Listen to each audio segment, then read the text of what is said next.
Hello everyone, welcome to my crypto guide. दोस्तों, पिछले episode में हमने जाना था कि बिटकॉइन क्या है, इसे कब बनाया गया और किसके ज़रिए बनाया गया।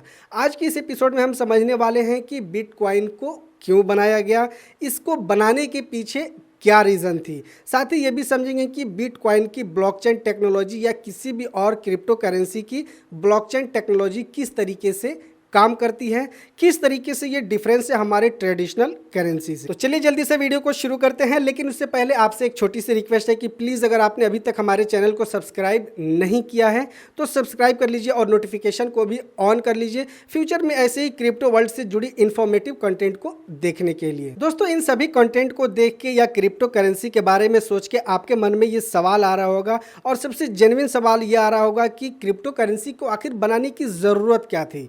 हमारे पास जब ऑलरेडी एक ट्रेडिशनल करेंसी थी, हम उसे यूज़ कर रहे थे, तो फिर इसे बनाने के पीछे क्या मकसद था। उससे पहले मैं आपको बता दूं कि दोस्तों, आपको शायद याद होगा कि 2007-8 में पूरे ग्लोब के अंदर यानी कि पूरी दुनिया के अंदर फाइनेंशियल क्राइसिस आई थी, जिसमें कोई भी कंट्री नहीं बचा था, चाहे वो यूरोपियन कंट्रीज़ हो या दुनिया की कोई और भी देश हो। इससे कोई भी अछूता नहीं था कि उसके यहाँ फाइनेंशियल क्राइसिस ना हुआ हो। इवन हमारे इंडिया में भी फाइनेंशियल क्राइसिस आई थी। उस फाइनेंशियल क्राइसिस के वजह से पूरी दुनिया में तबाही बर्बादी मची हुई थी। हर तरफ बिजनेसेस कोलैप्स हो रहे थे, बैंक्स बंद हो रहे थे, लोगों के पैसे बैंक्स में डूब चुके थे। जिनके पैसे बैंक में अवेलेबल थे वो उसे निकाल नहीं पा रहे थे, अपने बिजनेस नहीं कर पा रहे थे। यहाँ तक कि ट्रेडिंग का सबसे बड़ा अड्डा स्टॉक मार्केट, वो अपने सभी रिकॉर्ड्स को तोड़ते हुए अपने सबसे निचले स्तर पे बैठा हुआ था।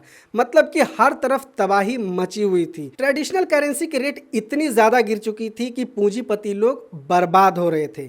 वैसे में जन्म लिया क्रिप्टो करेंसी के विचार ने, और क्रिप्टो करेंसी के फाउंडर यानी कि बिटकॉइन के फाउंडर के दिमाग में एक आइडिया आया कि क्यों ना हम कोई एक ऐसी करेंसी बनाएं जो ट्रेडिशनल करेंसी से बिल्कुल अलग हो, जिसपे सिर्फ और सिर्फ हमारा अधिकार हो, जो किसी भी अथॉरिटी के अंडर में नहीं आता हो।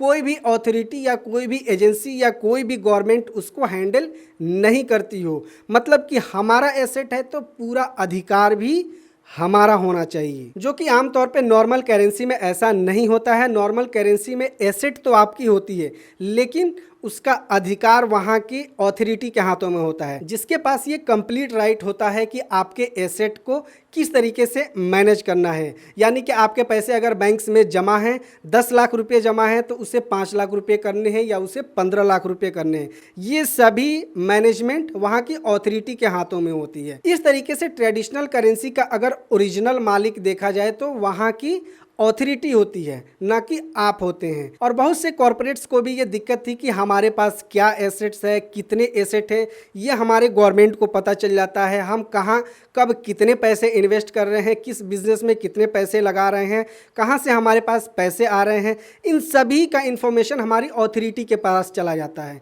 तो क्यों ना हम कोई एक ऐसा एसेट क्रिएट करें, हम ऐसी एक करेंसी जनरेट करें जिससे कि पूरी अधिकार हमारा हो, हम अपने हिसाब से हम अपने एसेट को मैनेज करें। मैं आपको एक छोटे से एग्जांपल के साथ इस टॉपिक को और भी क्लियरली समझाने की कोशिश करता हूं कि एक ट्रेडिशनल करेंसी में और एक क्रिप्टो करेंसी में क्या बेसिक डिफरेंस होता है। ट्रेडिशनल करेंसी में यानी कि नॉर्मल करेंसी में जब आप कोई ट्रांजैक्शन करते हैं या किसी को पैसे भेजते हैं या आपके पास कहीं से पैसे आते हैं, तो उसके पीछे एक पूरा बैंकिंग सिस्टम काम करता है, जो कि अपनी हायर अथॉरिटी को ये रिपोर्ट करता है कि फलाने के पास फलाने ने इतने पैसे भेजे। लेकिन जब आप वहीं क्रिप्टो करेंसी में कोई ट्रांजैक्शन करते हैं, किसी को पैसे भेजते हैं या कहीं से पैसे आते हैं, तो उसके बीच में कोई भी अथॉरिटी नहीं होती है जो आपके इंफॉर्मेशन को ट्रैक करे, आपके ट्रांजैक्शन को ट्रैक करे।